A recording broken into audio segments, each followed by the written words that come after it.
नमस्कार, होमिल टीवी भारत में स्वागत। कोलकाता में बसपा सांसद राहुल सिन्हा ने तृणमूल कांग्रेस के अंदरूनी विवाद और अभिषेक बनर्जी से जुड़ी जांच को लेकर प्रतिक्रिया दी।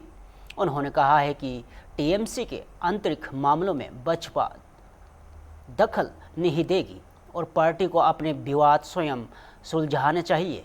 राहुल सिन्हा ने कहा है कि अभिषेक बनर्जी का नाम कई कथित घोटालों से जोड़ता रहा है और जांच एजेंसियां अपना काम कर रही है। उन्होंने कहा कि यदि प्रवर्तन निदेशालय ईडी पूछताछ कर रहा है तो उसके पास कुछ न कुछ आधार या सबूत अवश्य होंगे। बसपा सांसद ने कहा है कि कानून सभी के लिए समान है और जिन लोगों ने कोई गलत कार्य नहीं किया है उन्हें कानून के अनुसार सज़ा मिलनी चाहिए, चाहे वे किसी भी दल या पद से जुड़े हो। उन्होंने कहा है कि जांच एजेंसियों को निष्पक्ष तरीके से अपना काम करने दिया जाना चाहिए।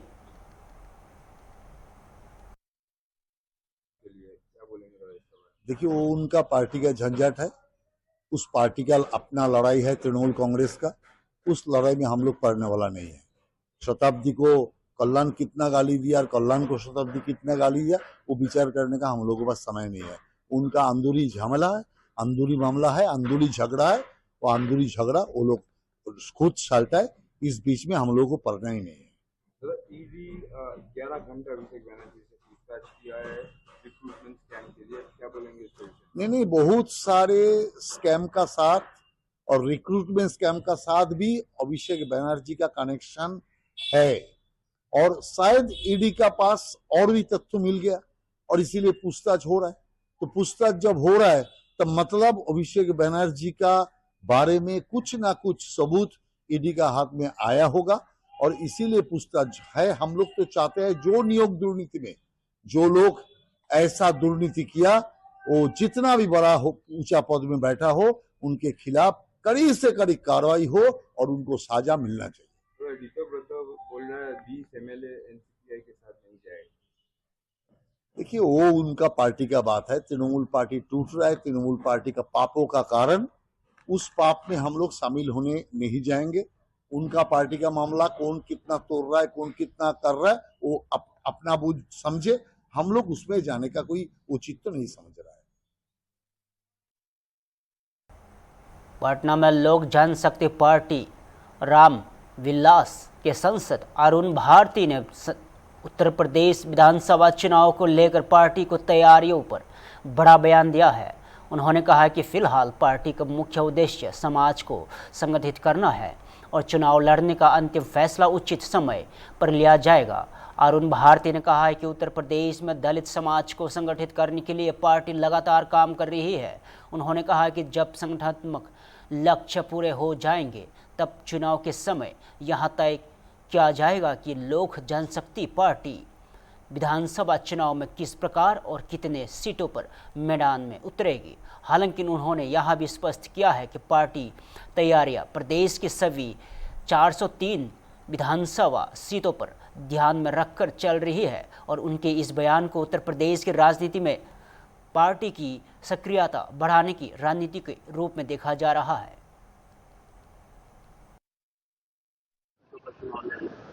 देखिए, ये तो भविष्य के सवाल है। एक बार हम लोग अपना कार्य कर लेते हैं, समाज को संगठित कर लेते हैं, सारे के सारे जितने भी ये हैं जो ये उत्तर प्रदेश में दलित समाज के लोग हैं, सभी को संगठित करने के बाद चुनाव के वक्त ये आंकड़ा तय होगा कि लोक जनशक्ति पार्टी रामविलास कितने सीटों पर चुनाव लड़ेगी। मगर तैयारी जो है हमारी 403 सीटों पर चल रही है। तो प्रियांक खड़गे ने मोहन भागवत को पत्र लिखा है और उसने पूछा है कि आरएसएस रजिस्टर्ड क्यों नहीं है।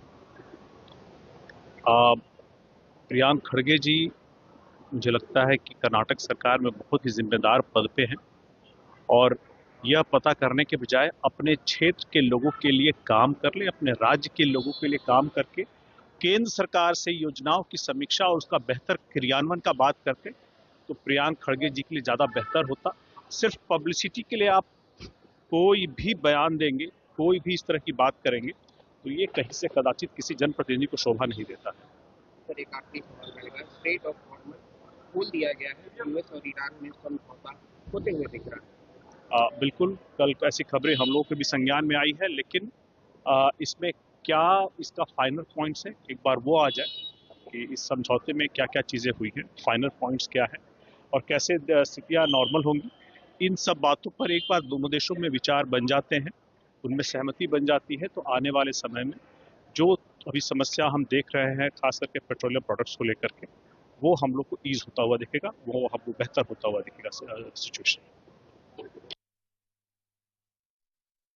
पटना में जन दल जेजेडी अध्यक्ष तेज प्रताप यादव ने अपनी सुरक्षा को लेकर बड़ा बयान दिया है। उन्होंने कहा है कि उन्हें प्रदान की गई Y+ सुरक्षा को उन्होंने वापस कर दिया है और अब आगे की जिम्मेदारी सरकार की है।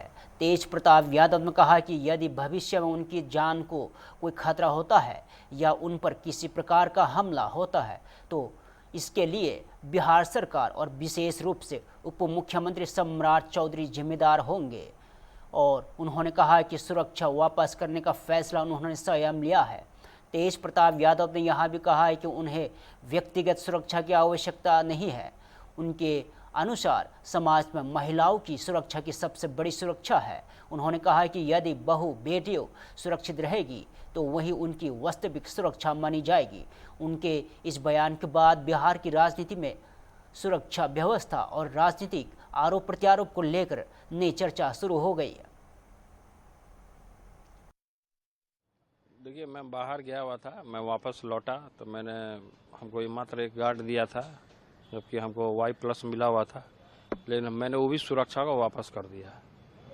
अब ये सरकार का जिम्मेवारी है, वो क्या करेगा नहीं करेगा, लेकिन हमारे ऊपर कुछ भी जान का अगर खतरा होता है या हमारे ऊपर हमला होता है तो इसकी जिम्मेवारी सम्राट चौधरी होंगे। तो हमने अपना सारा सुरक्षा को वापस कर दिया है। अपना सुरक्षा आप लीजिए, खुद अपना जाइए। आप इतने बड़े सीनियर लीडर हैं और सुरक्षा वापस, सब लोगों ने सुरक्षा वापस कर दिया, कौन लेगा सुरक्षा? हमको जो Y+ मिला था सुरक्षा, सरकार ने उसको हटा दिया। बोले ये भी सुरक्षा लेके जाइए, आप अपना सुरक्षा अपने पास रखिए, आप सुरक्षित रहिए। लेकिन हमारे बिहार में बहू बेटी सुरक्षित नहीं है। हमें सुरक्षा का आवश्यकता नहीं है, हमारी बहू बेटी सुरक्षित रहे वही हमारा सुरक्षा है। तो अपना सुरक्षा आप ही को तोहफा में दिया जाता, आप ले जाइए अपना सुरक्षा, नहीं चाहिए हमको सुरक्षा। प्रयागराज के मेजा थाना क्षेत्र से एक सनसनीखेज वारदात सामने आई है। कुकुर कटुआ गांव में एक ही परिवार के 3 लोगों की निर्मम हत्या से पूरे इलाके में हड़कंप मच गया है। तिहारी हत्याकांड के बाद ग्रामीणों में भय और आक्रोश का माहौल है। मृतकों की पहचान श्यामलाल उर्फ कल्लू और उनकी पत्नी मंजू देवी और परिवार की एक अन्य महिला सदस्य के रूप में हुई है। प्रारंभिक जानकारी के मुताबिक तीनों की हत्या सिर पर किसी भारी वस्तु से वार कर की गई है और घटना की सूचना मिलते ही पुलिस के वरिष्ठ अधिकारी और फोरेंसिक टीम मौके पर पहुंची और पुलिस ने घटनास्थल से सच्चा जुटाने शुरू कर दिया गया है और मामले की गहन जांच की जा रही है। फिलहाल हत्या के पीछे के कारणों का खुलासा नहीं हो सका और सहायक पुलिस आयुक्त मेजा SP उपाध्याय ने बताया कि सूचना मिलते ही पुलिस टीम मौके पर पहुंची और सभी पहलुओं को ध्यान में रखकर जांच शुरू कर दी गई है और पुलिस जल्द ही मामले के खुलासे का भरोसा जताया।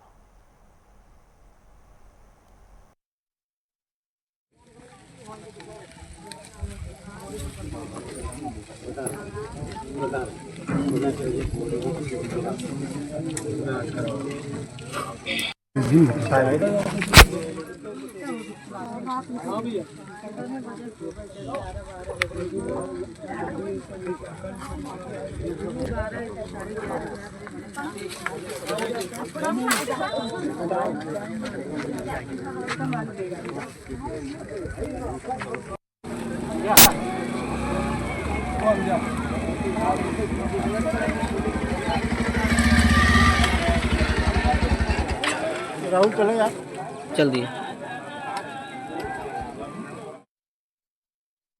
आंध्र प्रदेश के विजयवाड़ा में केंद्रीय मंत्री प्रहलाद जोशी ने कांग्रेस नेता अशोक गहलोत के एक बयान पर तीखी प्रतिक्रिया दी है।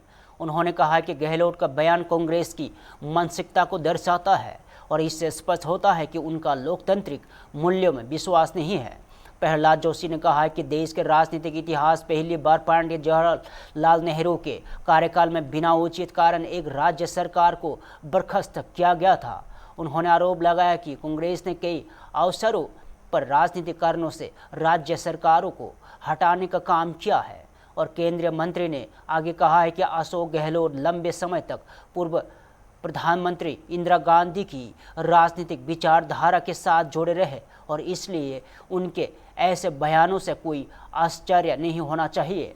उन्होंने कहा कि कांग्रेस नेता पार्टी के प्रति अपनी वफादारी दिखाने के लिए इस तरह की टिप्पणियां कर रहे हैं। Shows their mentality. They do not have faith, belief, and confidence in democracy. So Indira Gandhi was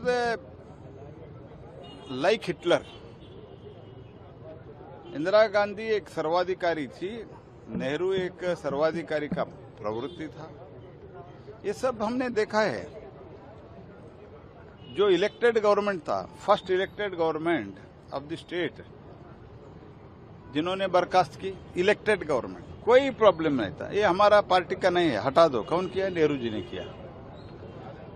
overall in the Congress regime they were all together 58 years very precisely अपने आप में। जब तक एसआर बोम्मई साहब का जजमेंट नहीं आया, उन्होंने अपने सरकार को जो बर्खास्त किया था, विसर्जन किया था, उसके लिए सुप्रीम कोर्ट में गए थे। सुप्रीम कोर्ट शायद जहां तक मुझे तुरंत याद है 9 जजेस बेंच ने एक कॉन्स्टिट्यूशनल मैटर करके जजमेंट दिया है, उसमें सम रिस्ट्रिक्शन लगाया। तब तक कांग्रेस पार्टी, तब तक जो राज्य सरकार वो नहीं चाहते थे उसको हटा देते थे, बर्खास्त करते थे। ये लोग अभी भी बात करें, मीन्स मेंटालिटी है वो लोग। एक गहलोत जो है ये तो इंदिरा गांधी के साथ काम किया है और इनसे अपेक्षा बहुत ज्यादा नहीं रखते, ऐसे ही बोलते हैं और अपने आप बहुत वफादार दिखाने के लिए अभी ये सब बात कर रहे हैं। ज्यादा क्यों बात कर रहे हैं? क्योंकि इन्होंने बगावत करने का कोशिश किया था। कांग्रेस का अध्यक्ष बनाएंगे आप आ जाओ करके बोले तो उन्होंने धोखा दिया था। वो धोखा देने वाले कांग्रेस को ही, इतने दिन तक कांग्रेस में रह के कांग्रेस को ही धोखा देते हैं। ऐसे आदमी ऐसे ही बोलेंगे ना, उसके क्यों रिएक्शन देना है? दिल्ली में नेशनल टेस्टिंग एजेंसी एनटीए के महानिदेशक अभिषेक सिंह ने नीट परीक्षा से जुड़े फर्जी पेपर लीक और ऑनलाइन धोखाधड़ी पर बड़ा खुलासा किया है।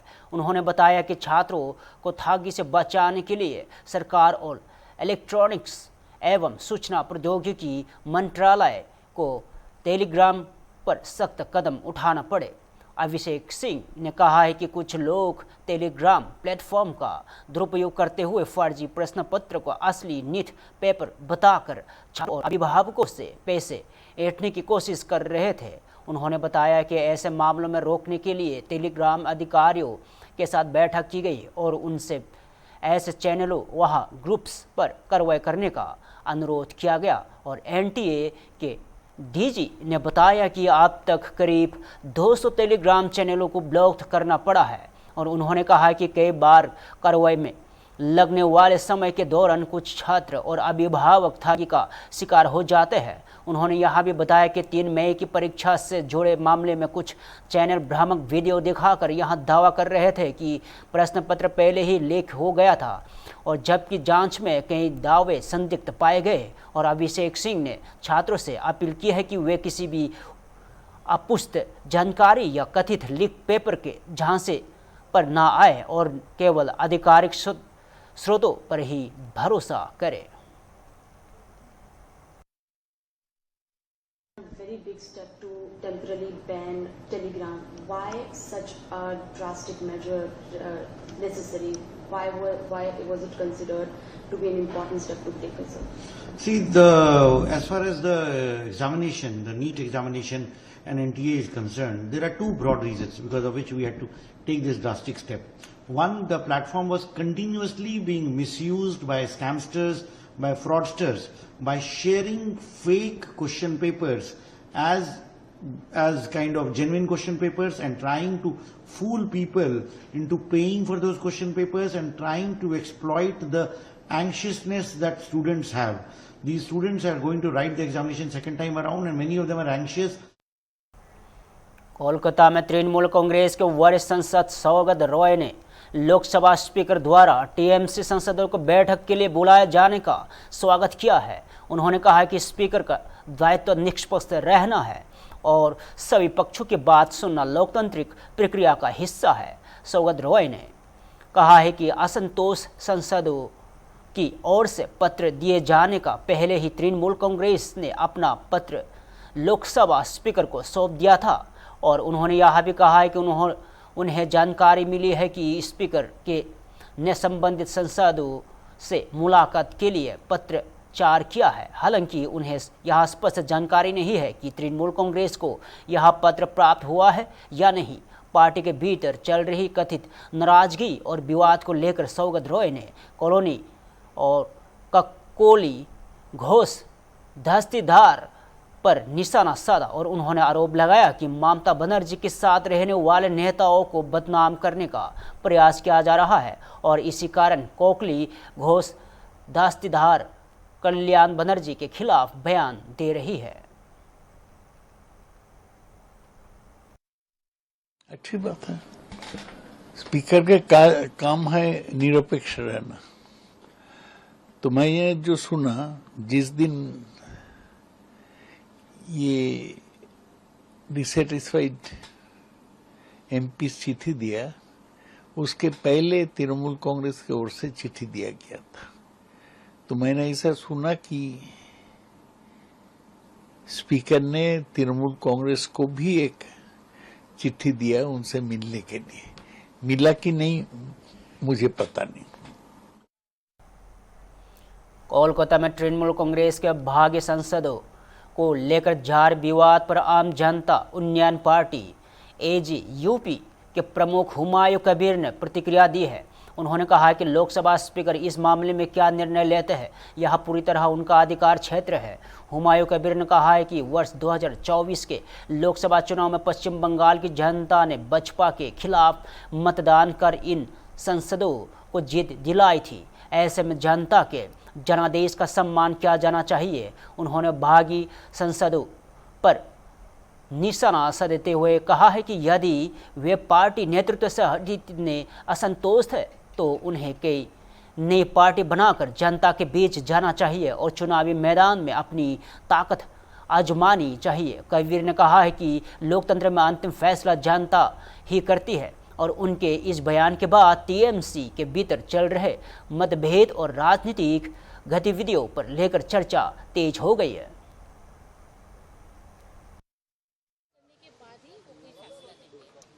देखिए, लोकसभा का विधानसभा का कस्टोडियन है विधानसभा का स्पीकर, लोकसभा का मेंबर को कस्टोडियन है लोकसभा का स्पीकर ऑनरेबल ओम बिरला। तो उनको क्या निर्णय लेंगी, किनको ब्लॉक में बैठाने का व्यवस्था करेगी तो उनका मैटर है। इनको मैं बाहर से कुछ टिप्पणी नहीं करना चाहते। वो लोकसभा को जो स्पीकर है अभी उनको क्या करना क्या होना अगले दिन आने दीजिए, टाइम आने दीजिए तो उनको बाद में ही रिएक्शन दूंगी। लेकिन ये जो टीएमसी की स्थिति है सांसदों की, आप तो इस पार्टी में रहे हुए हैं, सुदीप बंदोपाध्याय जैसे सीनियर लीडर भी उस कैंप में चले गए, क्या बोलेंगे जो सिचुएशन? देखिए, जो 2024 ने जो मेंबर ऑफ पार्लियामेंट को जो इलेक्शन हुआ, इनको बीजेपी को खिलाफ वोटर लोग इनको वोट दे के चुनाव किया। इनका इतना आज नेतृत्व को। पटना में केंद्रीय मंत्री चिराग पासवान ने खान सर रोशन आनंद विवाद को लेकर प्रतिक्रिया देते हुए कहा है कि मामले की जांच जारी है और सच्चाई सामने आनी चाहिए। उन्होंने कहा है कि यहां विषय छात्रों के भविष्य से जुड़ा हुआ है, इसलिए इसकी निष्पक्ष और पारदर्शी जांच बेहद जरूरी है। चिराग पासवान ने राजद नेता तेजस्वी यादव द्वारा उच्च स्तरीय जांच की मांग को लेकर लिखे गए पत्र पर कहा है कि जांच एजेंसियां अपना काम कर रही है और पूरे मामले में तथ्यों को सामने लाया जाना चाहिए। उन्होंने यह भी सुनिश्चित किया जाना चाहिए कि किसी भी पक्ष के साथ अन्याय ना हो और केंद्रीय मंत्री ने कहा है कि छात्रों के हित में सर्वोपरि है और ऐसे मामलों में जल्दबाजी में निष्कर्ष निकालने के बजाय जांच पूरी होने का इंतजार करना चाहिए। उन्होंने विश्वास जताया है कि जांच के बाद सच्चाई सामने आएगी और उचित कार्रवाई की जाएगी। गर्व की बात है जब अलग अलग देशों के सर्वोच्च सम्मान से हमारे प्रधानमंत्री आदरणीय नरेंद्र मोदी जी को जब सम्मानित किया जाता है तो ये सम्मान महज एक व्यक्ति का या देश के प्रधानमंत्री का नहीं, ये सम्मान देश के 140 करोड़ लोगों का है।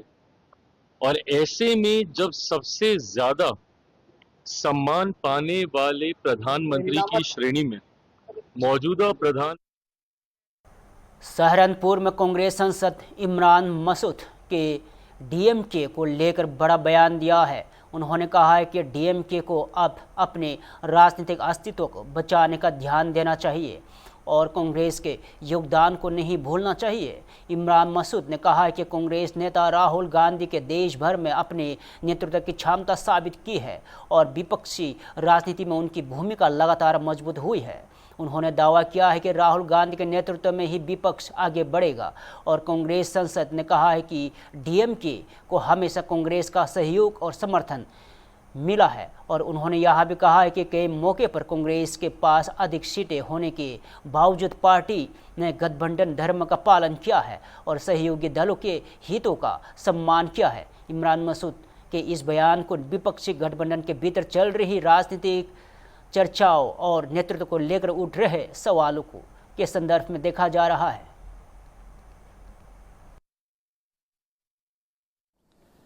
डीएमके को अपना अस्तित्व बचाना चाहिए। राहुल जी का मजाक ना बनाए कोई। राहुल जी ने तो देश में दिखा दिया है कि उनके ही नेतृत्व में होगा सब कुछ। उन्होंने कहा कि जब कांग्रेस अपने अस्तित्व की लड़ाई लड़ रही थी तब डीएमके ने उनको कंधा दिया, उनको सहारा दिया। डीएमके को हमेशा कांग्रेस ने कंधा दिया है। हमारे पास सीटें ज्यादा थी, उसके बाद भी हमने आपसे कुछ नहीं लिया और सब कुछ उन्हीं को दिया।